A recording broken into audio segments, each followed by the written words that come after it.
I recently ran a landing page split test of 5 different marketing hooks on completely cold traffic from my Facebook ads, and I'm gonna share the results with you right now. Honestly, I was genuinely surprised by the results. Which hook won? You are about to find out. By the way, if you're new here, I'm Alex, award-winning marketer, copywriter, and founder of the Copy Posse, where I teach over 400,000 rad humans on the internet how to turn their words into dollars, monetize their message, and build an online business they love. And when you hit that subscribe button below, you get to be one of them. If there is anything I have learned after nearly 2 decades as a copywriter, it is this: you never know which hook will win. I am still surprised by almost every single split test that I run. There are days when I would bet like $1 million that one hook will win, and then it flops. And the hook that takes the cake is the one that I felt the most like meh about. Let this be a lesson for you. Even the most seasoned copywriters and marketers often have no freaking idea what will work best, which is why we always test. The particular test I'm walking you through today is on a landing page for a masterclass I'm hosting. And yes, you can still sign up for the masterclass right now by clicking the link in the description box below or scanning this QR code. Now, because this masterclass hasn't happened yet, I don't know which marketing hook will ultimately generate the most revenue once it's all said and done, but today I'm going to share with you what I've discovered already, the data and the lessons I learned after over 2,250 unique visitors and 458 conversions, all of which came from cold traffic through my Facebook ads. So let's get into it, starting with the hooks. For this test, I wanted to split test 5 common marketing hooks that I often teach. First, a transformation hook. Turn one-off projects into predictable freelance income. This was the original version of the hook on the page. The next hook I tested was a classic pain hook. Stop chasing side projects and start getting paid on repeat. Next, I tested a benefit hook. Better clients, more freedom, and predictable income. It's possible. Hook number 4 was what I call the FOMO hook, the smart freelancer's secret to predictable monthly income. And lastly, I tested a mechanism hook, how to position, package, and price retainers to land repeat clients. So I want to know, which hook do you think won this test? The transformation hook, pain hook, benefit hook, FOMO hook, or the mechanism hook? Comment below. Let me know what you think. No cheating by jumping ahead. Just go with your gut. Now, are you ready for the results? Here we go. So the average conversion rate of this landing page across all the marketing hooks we tested was 20.3%. And the spread between the worst and best conversion rate was 10 percentage points, which is absolutely massive. But what surprised me the most about this test is that the hook with the highest conversion rate is not the one that generated the most sales. So to give you a rundown of this funnel, here's what it looks like. After someone signs up for the masterclass, they are presented with a limited time offer on the thank you page, or what is often called the tripwire page. So with this test, we are actually looking at 2 conversion metrics, and understanding the difference is what makes this data so freaking interesting. The first metric we tracked was the hook conversion rate. This is how many people actually saw the Facebook ad,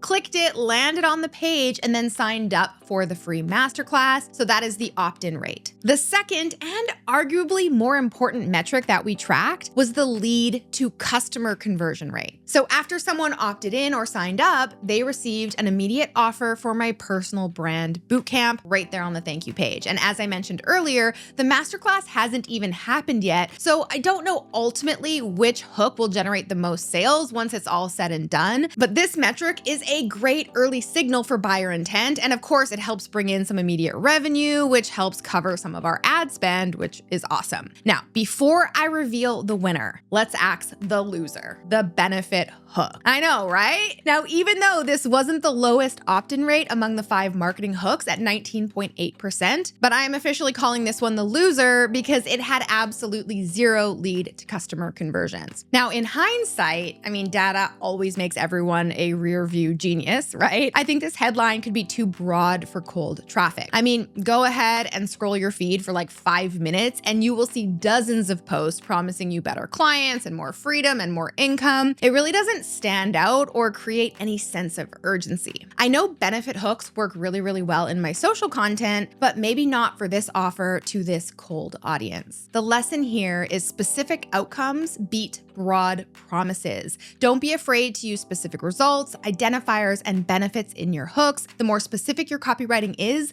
the more believable it is. All right. Now let's talk about the second to last loser, the mechanism hook. This one came in fourth place with a higher opt-in rate at 22.2%, but again, absolutely zero sales. Now, this one really surprised me because in the past, mechanism hooks have performed really, really well for my offers. But every other time I tested a mechanism hook, it was to a mix of warm and cold audiences, but mostly warm people from my email list. Now, this test was for cold traffic only, and I think that makes a real significant difference here. This hook assumes the audience already understands why positioning, packaging, and pricing retainers matter. Now, of course, my audience knows that stuff because I've spent time educating them, but a cold audience who doesn't, know who I am hasn't necessarily had that education yet. They don't wake up thinking, I really need help packaging my offers. They wake up thinking, I can't find enough clients. So while I love mechanism hooks for a more aware audience, this time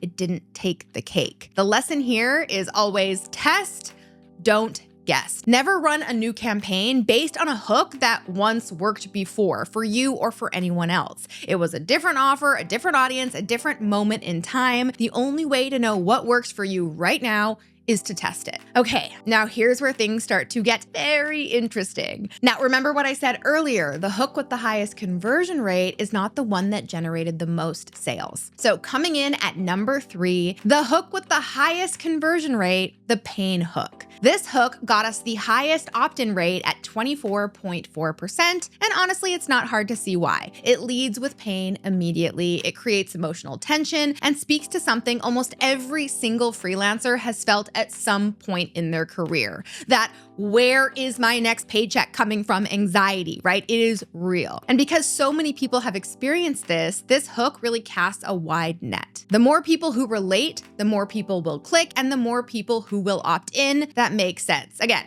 in hindsight, right? It makes sense. And if we were just optimizing for leads here, this hook is a clear winner. So if you picked this one, congratulations, you were partially right. While this hook performed well above average on the front end conversion rate, out of all the leads who opted in here, zero of them converted on the immediate offer. So the lesson here is always optimize for revenue. Clicks and opt-ins are hugely important, yes, but they do not mean sales. Okay, we've got 2 more hooks to go, and the data only gets more telling from here. Before I reveal the number 1 winner in terms of dollar bills, we gotta talk about this one next because it genuinely surprised me the most. I'm calling it the curveball, the transformation hook. This was our original marketing hook, the one that we started this whole test with, and it came in dead last on opt-in rate at 14.3%. I was shocked. If you would have asked me before this test which hook would win, I would 100% say this one. I genuinely think it is one of the strongest, if not the strongest hook in the group. It's a clear and specific transformation. It speaks directly to the shift the audience wants to make. But alas, the data doesn't lie. But before we go tossing this hook in the trash, we gotta pay attention to the fact that 1.5% of those leads went on to make an immediate purchase. So while this hook didn't perform best at the top of the funnel, it did convert more leads into customers after the fact. So the lesson here is people buy transformation,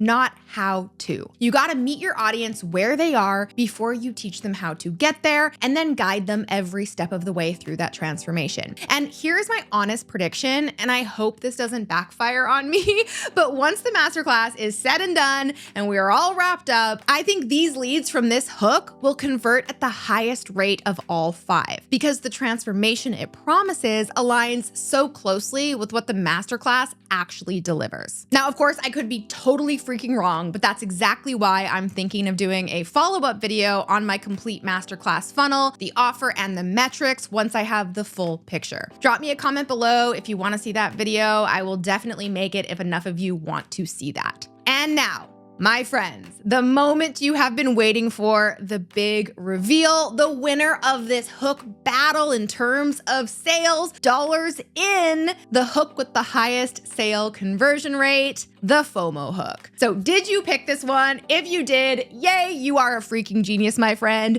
with an opt-in conversion rate of 19.4%, which is about average, but a lead to customer conversion rate of 2%. That is higher than any other hook in this test on a cold offer before the free event has even happened. So what is this headline doing differently? Well, two things, and both of them are working at a psychological level that I think most marketers overlook. See, I told you it's easy to be a genius in hindsight. The first is the word secret. Humans are hardwired to hate missing information. It creates a genuine psychological discomfort. We want to know, wait, what is the secret? Am I doing this wrong? Does everyone else already know this? Why don't I? That open loop really pulls people in, but more importantly, it pulls in people who are actively looking for an edge, people who are already in problem-solving mode. Those are buyers, my friends. Now, the lesson here is curiosity improves lead quality as long as it's tied to a real promise. This FOMO hook didn't just create curiosity for the sake of it, it created curiosity around something that the audience genuinely wants. And the second thing this hook does is use identity language. It doesn't just call out freelancers, it calls out smart freelancers. And that word smart is doing something really specific here. The reader either thinks, hey, I'm smart, so I should know this. Or they think, I want to be the kind of freelancer who knows this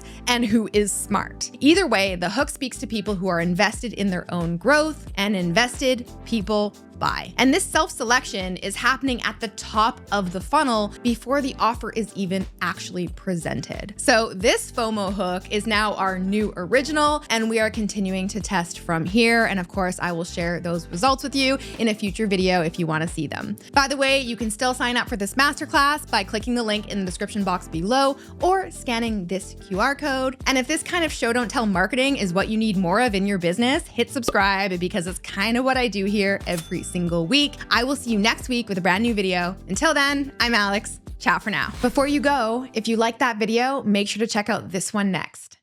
There are 5 things a high converting landing page must have. The bad news is that without these things, chances are very good that you're not only seeing low conversions, but you are losing a lot of money. The good news is that all of these conversion boosters are incredible